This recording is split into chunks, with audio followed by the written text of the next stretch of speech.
미국 대선의 풍향계 역할을 하는 아이오와 코커스가 어제 치러졌습니다. 하지만 민주당의 결과 발표가 늦어지면서 출발부터 혼란이 가중됐습니다. 한인 인권단체들이 오늘 플러싱에서 기자회견을 열고 24일부터 시행될 새로운 공적보조 규정에 대한 대응 방안을 밝혔습니다.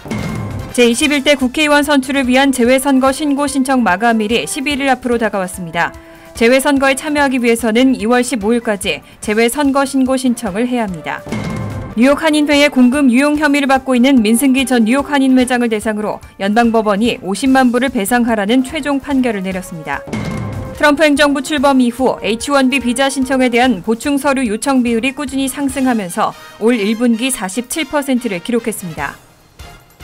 이상은 이 시각 주요 뉴스입니다. 시청자 여러분 안녕하십니까? KBN 뉴스입니다. 미국 대선의 풍향계 역할을 하는 아이오와 코커스가 어제 치러졌습니다.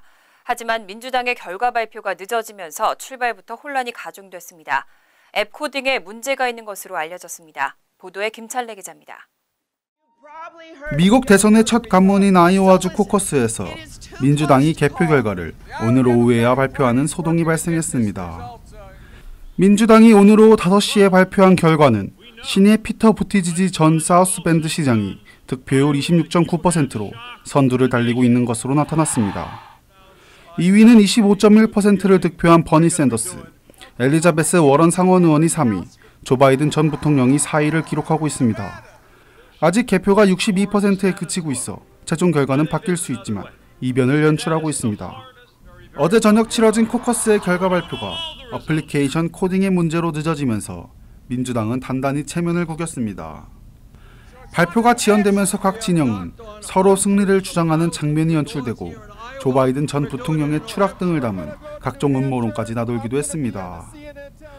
아이오와 민주당 트로이 프라이스 의장은 코커스에 대비해 독립적인 사이버 보안 컨설턴트의 시스템 테스트를 받았다며 해킹 등 외부 영향에 의한 사고 가능성은 부인했습니다.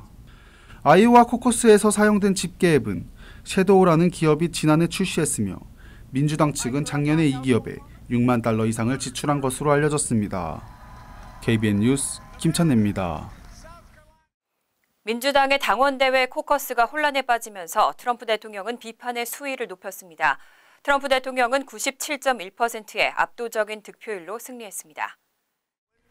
도널드 트럼프 대통령은 민주당의 아이오와 코커스 개표 지연 사태를 완전히 재앙이라고 비판했습니다. 트럼프 대통령은 트위터에서 민주당 코커스는 완전히 재앙이라며 그들이 나라를 운영했던 것처럼 아무것도 작동하지가 않는다고 지적했습니다.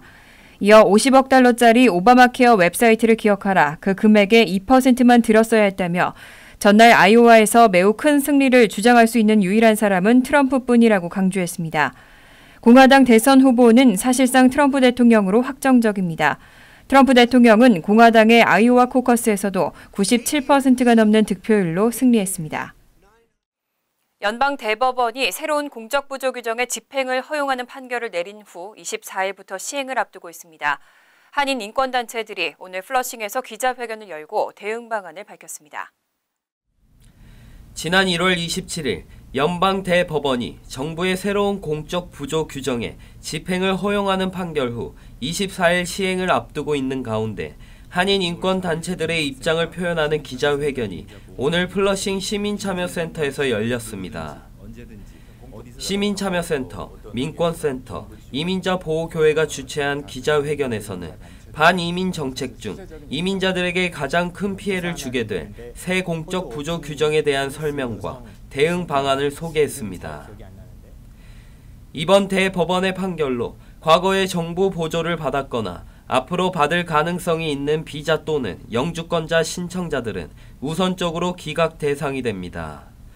따라서 비자나 영주권 신청 중에 있는 저소득층 이민자들은 생계보조금, 푸드스탬프, 일부 메디케이드 등 정부의 보조를 받을 시 불이익을 받을 수 있습니다. 시민참여센터 박재진 변호사는 모든 정부 보조 프로그램이 불이익을 받는 것은 아니라며 자신이 받는 정부 보조 혜택이 이번 규정에 해당되는지 판단하는 것이 중요하다고 말했습니다. 이 막연하게 이 신문 기사 내용만 보시고 아니 신문 어떤 언론에서 나와 있는 이런 내용만 보시고 무작정 모든 내가 정부 혜택을 끊어야 된다 라고 생각하시는 분들이 있으세요. 그리고 그게 바로 그 정부가 원하는 겁니다. 트럼프 행정부가 원하는 거고요. 정확하게 내가 받고 있는 것이 해당이 되는가 안 되는가 확인해 보시고 그 다음에 움직이셔도 늦지 않습니다. 규정상 문제가 되지 않는 정부 보조에는 공립학교 급식 프로그램, 메디케어 파트 D, 신생아 영양 보조 프로그램 등이 있고 규정에서 제외되는 대상은 군인과 그 가족, 실업수당처럼 본인이 기여한 혜택, 재난보조와 같은 개인이 아닌 커뮤니티 대상의 혜택을 받는 이민자들입니다. 한인단체들은 오는 6일 오후 7시 플러싱 제일교회에서 새 공적 부조 규정에 대한 자세한 설명을 지역 주민들에게 전달하는 세미나를 개최할 예정입니다. KBN 뉴스 임동규입니다. 제21대 국회의원 선출을 위한 재외선거 신고 신청 마감일이 11일 앞으로 다가왔습니다. 해외에 거주하는 한국 국적자가 재외선거에 참여하기 위해서는 2월 15일까지 재외선거 신고 신청을 해야 합니다. 지난 총선보다는 29% 증가했지만 남은 기간 동안에도 적극적인 참여가 당부되고 있습니다. 국회의원 선거일인 4월 15일에 앞서 재외선거는 4월 1일부터 6일까지 진행됩니다. 재외선거에 참가하기 위해서 해외에 거주하는 한국 국적자는 2월 15일까지 신고와 신청을 해야 합니다. 뉴욕 총영사관 재외선거관리위원회에 따르면 3일 오후 1시 기준 총 신고 신청자는 4,040명으로 집계됐습니다. 국외 부재자는 3,609명, 재외선거에는 431명으로 지난 제20대 총선 당시 같은 기간 3,126명과 비교하면 914건, 약 29%가 증가했습니다. 뉴욕 총영사관 측은 신고 신청 마감일이 2주같이 남지 않았지만 재외국민 1명이라도 더 투표에 참여할 수 있도록 홍보를 이어갈 계획이라고 밝혔습니다. 뉴욕의 투표소는 뉴욕시와 뉴저지, 필라델피아의 한 곳씩 총 3곳이 설치될 예정입니다. 뉴욕 총영사관 측은 한인 밀집 지역과 교통편, 공간 등을 고려해서 뉴저지는 뉴저지 한인회관, 필라델피아는 서재필 의료원, 뉴욕은 뉴욕 총영사관 공관으로 의견이 모아지고 있다며 11일 재외선거관리위원회의 의결을 거쳐 최종 결정될 것이라고 설명했습니다. 재외선거인 등록은 2월 15일까지 인터넷 또는 우편이나 이메일, 재외공관 방문을 통해 할 수 있습니다. 뉴욕 한인회의 공금 유용 혐의를 받고 있는 민승기 전 뉴욕 한인회장을 대상으로 연방법원이 오늘 최종 판결을 내렸습니다. 연방법원은 민 전 회장이 제출한 기각 요청을 받아들이지 않았습니다. 그리고 한인회 공금 유용 및 손해배상액과 이에 대한 이자를 더해서 50만 429달러를 배상하라는 결정을 내렸습니다. 3일 연방법원 뉴욕 남부지방법원의 리처드 설리번 판사는 뉴욕 한인회가 민승기 전 회장에게 제기한 공금 반환 소송에 대해서 민 전 회장이 뉴욕 한인회에 총 50만 429달러 26센트를 배상할 것을 명령했습니다. 2017년 9월 김민선 전 한인회장 재임 당시 뉴욕 한인회는 전임 민 회장이 한인회관 렌트 등의 수입을 개인 목적으로 횡령하고 회관 개정의 자금을 사무국 운용비로 전환해서 사용하는 등 뉴욕 한인회에 재산상의 손해를 끼친 데 대해서 공금 반환 소송을 제기한 바 있습니다. 이에 대해 지난 1월 3일 뉴욕 남부지법은 피고인 민 전 회장이 뉴욕 한인회에 입힌 피해액 31만 9,095달러와 개인 변호사 비용으로 전용한 금액 5만 달러 등 총 36만 9,095달러 56센트의 피해를 입힌 것이 인정된다고 판결했었습니다. 이후 뉴욕 한인회는 1월 17일 손실액 36만 9,095달러 56센트와 이에 대한 이자 금액인 12만 9,611달러 45센트를 합산한 49만 8,707달러 1센트를 청구하는 서류를 제출했습니다. 이에 대해 1월 29일 민승기 전 회장은 뉴욕 한인회에 손실을 입힌 사실이 없다며 기각을 요청하는 서한을 재판부에 제출했지만 요청이 기각되고 뉴욕 한인회 채무의 책임이 민 전 회장에게 있다고 판결했습니다. 민 전 회장 측은 30일 이내에 고등법원에 항소할 수 있습니다. 트럼프 행정부 출범 이후 H-1B 비자 신청에 대한 보충 서류 요청 비율이 꾸준히 상승하고 있습니다. 올 1분기 동안 H-1B 비자의 보충 서류 요청은 총 5만 3천여 건으로 전체의 47%에 달했습니다. H-1B 비자 승인율은 83%로 지난해보다 소폭 상승했습니다. 이민서비스국이 최근 공개한 2019-2020 회계연도 1분기 H-1 비자의 보충 서류 요청 통계에 따르면 올 1분기 보충 서류 요청은 총 5만 3,030건으로 집계됐습니다.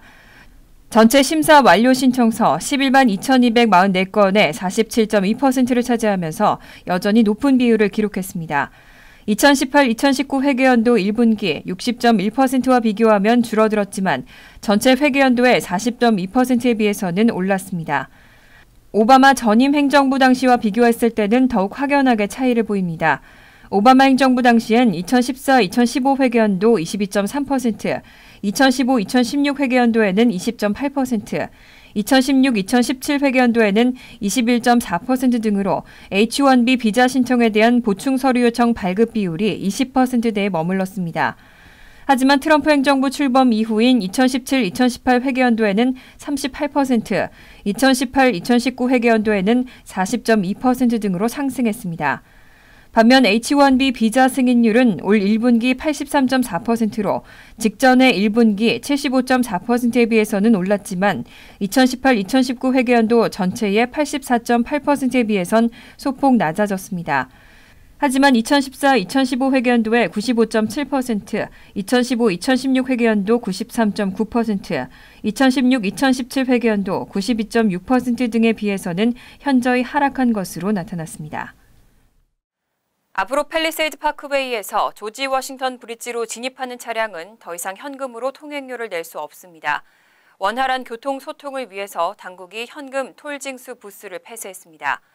이지패스가 없는 차량은 카메라가 자동차 번호판을 인식해서 추후 요금을 청구하게 됩니다. 뉴저지 턴파이크 오소리티는 2일 새벽 3시부터 조지 워싱턴 브릿지에서의 현금 톨 징수 부스를 폐쇄했습니다. 이지패스가 없는 차량에 대해서는 카메라로 자동차 번호판을 인식하고 추후 요금을 청구하는 방법으로 톨을 받게 됩니다. 당국은 현금 징수를 없앰으로써 원활한 교통소통을 기대하고 있습니다. 지난해 턴파이크 이용 차량의 87%는 이지패스를 통해 톨을 결제해왔지만 13%는 현금 결제를 위해 톨부스 앞에 긴 줄을 서면서 교통체증의 원인으로 지적돼 왔습니다. 당국은 현금 없는 톨부스 정책을 확대하고 오는 2021년 10월까지는 조지 워싱턴 브릿지 어퍼와 로어 브릿지 모두에 적용할 계획이라고 밝혔습니다. 뉴욕시는 메트로폴리탄 교통공사 관할 교량과 터널 등에서 이미 모든 현금 톨부스를 폐쇄했습니다. 2020년 가을 학기 대입을 위한 조기 전형에서 아시안 학생들은 16%를 차지했습니다. 전국 대학생 중 아시안 비율이 8%인 점을 감안하면 조기 전형에 지원하는 아시안 학생들이 많다는 의미입니다. 대학 진학 정보를 제공하는 기관 홉슨스는 2020년 가을 학기 입학을 위한 조기 전형 지원자 중 아시안이 16%를 차지했다고 밝혔습니다. 전국 대학생 중 아시안 비율이 8%인 점을 감안하면 2배에 달하는 수치로 조기 전형에 도전하는 아시안 학생들이 많다는 것을 의미합니다. 백인의 경우도 조기 전형 지원자 중 60%를 차지해 대학생 중 백인 비율인 55%보다 높았습니다. 반면 조기 전형 지원자 중 흑인과 히스패닉 학생의 비율은 각각 10%와 11%로 전국 대학생 중 흑인과 히스패닉 학생의 비율인 15%와 19%보다 낮았습니다. 홉슨스 측은 이와 같은 수치는 아시안과 백인이 흑인과 히스패닉에 비해 조기 전형을 선호하는 것을 보여준다고 분석했습니다. 아시안과 백인에 비해 흑인이나 히스패닉의 조기 전형 관심이 낮은 것은 장학금이 필요한 학생의 비율이 상대적으로 더 많기 때문이라는 지적입니다. 아울러 아시안이나 백인 학생들의 경우에는 상대적으로 대입 준비를 일찍 시작하는 반면 흑인과 히스패닉은 다소 늦다는 점도 조기 전형 지원자가 적은 이유로 꼽혔습니다. 매년 금연을 결심하는 분들 많으실 텐데요. 개인의 의지만으로는 금연에 성공하기가 쉽지 않은 것 같습니다. 본인 스스로의 동기부여도 물론 중요하지만 전문가의 도움을 받는 것도 좋은 방법이 될 수 있습니다. 한인금연센터는 금연을 결심한 흡연자들에게 무료로 금연 서비스를 제공하고 있습니다. 한인금연센터가 과학적인 방법으로 금연 가능성을 높일 수 있는 다양한 프로그램을 제공하고 있습니다. 아시안 스모커스 콰이트 라인 ASQ에 의해서 운영되고 있는 한인금연센터는 한국어뿐만 아니라 광동어와 만다린어, 베트남어를 사용하는 아시안 커뮤니티에 무료 금연 프로그램을 제공하고 있습니다.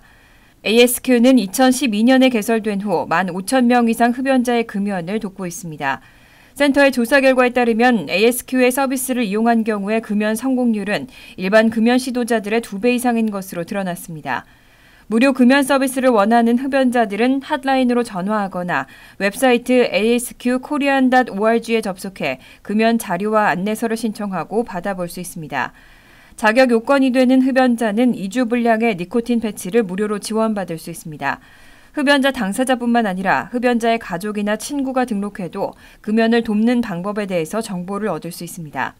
서비스는 월요일부터 금요일 오전 10시부터 자정까지 운영되고 있습니다.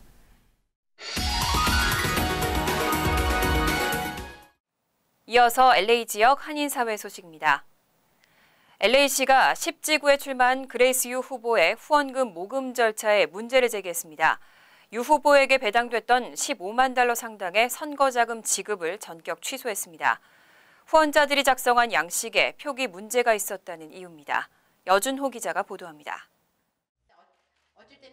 일찌감치 LA 10지구 시의원에 도전장을 낸 그레이스 유 후보. 강력한 라이벌인 마크 리들리 토머스 후보의 모금액을 따라잡을 정도로 캠페인 역시 순항 중이었지만 선거가 채 한 달도 남지 않은 상황에서 예상치 못한 암초를 만났습니다. LA시가 그레이스 유 후보에게 선거지원금 명목으로 지급하기로 했던 15만 $1,000의 매칭 펀드가 취소될 위기에 놓였기 때문입니다. 이렇게 envelope, 봉투로 저한테 10불, 5불, 20불 이렇게 주신 분들을 거의 다 거절했어요. 그렇다고 체크로 200불, 300불 주신 분들도 10지구에 사는데 10지구에 살지 않다. 우리는 이거를 허락 안 하겠다. 매칭 펀드가 취소된 가장 큰 이유는 후원금 양식 때문. 기부자들이 작성해야 하는 후원금 양식의 글씨체가 틀리거나 비표 등의 표시 크기가 다르다는 이유였습니다. LA시는 선거구 주민 100명에게 최소 $5 이상의 후원금을 받는 조건하에 후원금액의 6배에 달하는 매칭 펀드를 지급하고 있는데 이런 이유로 100명 가운데 70여 명의 후원금이 무효 처리됐고 총 15만 $1,000에 달하는 매칭 펀드 역시 물거품이 돼버렸습니다. 예상치 못했던 상황을 맞은 그레이스 유 후보는 누군가의 견제로 보인다면서 강한 의문을 제기하기도 했습니다. 내가 세게 나오고 이길 거니까 어떻게 해서든 막아야 된다. 이렇게 늘 커닝을 하는 거죠. 다른 쪽에서는. 걱정은 아니고요. 좀 이 기회로 더 많은 분들이 저를 도와줄 수 있는 기회라고 생각하고 그냥 더 좋게 보고 있습니다. 그레이스 유 후보 선거 캠프 측은 선거가 코앞으로 다가온 상황에서 이에 대한 법적 분쟁은 무의미하다며 개의치 않고 계속해서 선거운동을 진행해 나갈 것이라고 강조했습니다. 또 이번 일이 개인 수표 등의 오프라인 후원으로 문제가 됐던 만큼 앞으로 온라인 후원 위주로 선거 기금을 모금해 나갈 것이라고 덧붙였습니다. MBC 뉴스 여준호입니다. 남가주에서는 어제 강한 바람이 불면서 대규모 정전 사태가 벌어졌습니다. 나무가 쓰러지는 등 피해가 속출했습니다. LA 수도전력국 DWP는 오늘 오후 2시 기준으로 이글락, 웨스트 애덤스, 팜스 지역을 중심으로 18,000여 가구의 전력 공급이 중단됐다고 밝혔습니다. 리시다 블러버드 인근 118번 프리웨이 서쪽 방면에는 커다란 나무가 뿌리채 뽑히며 4차선과 5차선으로 쓰러졌고 LA 국제공항에서는 이륙을 위해 활주로를 달리던 항공기가 강풍에 날아온 쓰레기통에 파손되는 사고도 발생했습니다. LA 카운티와 벤츄라 카운티의 대부분의 산간 지역에는 최대 시속 90마일에 달하는 강풍이 내일까지 이어질 것으로 예보되면서 강풍 경보를 비롯해 한파주의보까지 발령됐습니다. 간추린 소식입니다. 3일 새벽 로스앤젤레스에서 샌프란시스코 베이 지역으로 향하던 버스에서 총격 사건이 일어나 승객 1명이 사망하고 5명이 부상을 입었습니다. 사건 직후 그레이하운드 버스 기사는 용의자를 설득해 내리게 하고 주유소에 정차해 추가 피해를 막았습니다. 버스 안에 타고 있던 목격자는 용의자가 버스 안에서 계속 중얼거렸고 한 남성이 그에게 조용히 해달라고 부탁하자 잠시 후 갑자기 욕설을 하며 총격을 시작했다고 전했습니다. 용의자는 현재 구금된 상태입니다. 뉴저지주에서 교회 등 종교단체 예배당에 자체 무장을 하기 쉽도록 하는 법안이 추진됩니다. 론 댄서 뉴저지주 하원 의원은 최근 교회 등을 목표로 한 총기 난사 사건이 계속해서 벌어지며 이를 대비해 교회의 경비를 강화하는 법안을 마련했습니다. 이 중에는 최소 1명의 경비원 또는 관계자 등이 총으로 무장할 수 있도록 하는 내용이 담겼습니다. 론댄서 의원은 해당 경호원은 경찰 등을 통해 총기 사용과 비상시 대처 방안 등에 대해 교육을 받아야 한다고 설명했습니다. 브루클린 퀸즈 익스프레스웨이의 안전성 문제가 제기된 가운데 뉴욕시 당국이 3일부터 과적 차량에 대한 집중 단속에 들어갔습니다. 빌 드블라지오 뉴욕시장은 지난달 31일 브루클린 퀸즈 익스프레스웨이를 운행하는 대형 트럭의 무게가 8만 파운드를 초과할 경우 뉴욕시경이 단속할 수 있도록 하는 내용을 골자로 한 행정명령을 내렸습니다. 과적 차량으로 단속되면 최대 $7,000까지 벌금이 부과될 수 있습니다. 앤드류 쿠오모 뉴욕 주지사가 3일 뉴욕주 내 리무진 운행 규정을 대폭 강화한 패키지 법안에 서명했습니다. 이번 패키지 법안에 따르면 리무진 차량에 위성 위치 확인 시스템을 의무적으로 설치해야 하고 차량 및 운전자에 대한 검사를 정기적으로 실시해야 합니다. 또 9명 이상의 승객을 태운 리무진 운전자는 상업용 운전 면허를 반드시 취득해야 하고 승용차나 SUV 등의 차량을 길게 늘려 만든 스트레치 리무진은 2021년 1월까지 앞좌석에 최소 2개의 안전벨트를 설치할 것 등을 규정했습니다. 환율과 증권 소식입니다.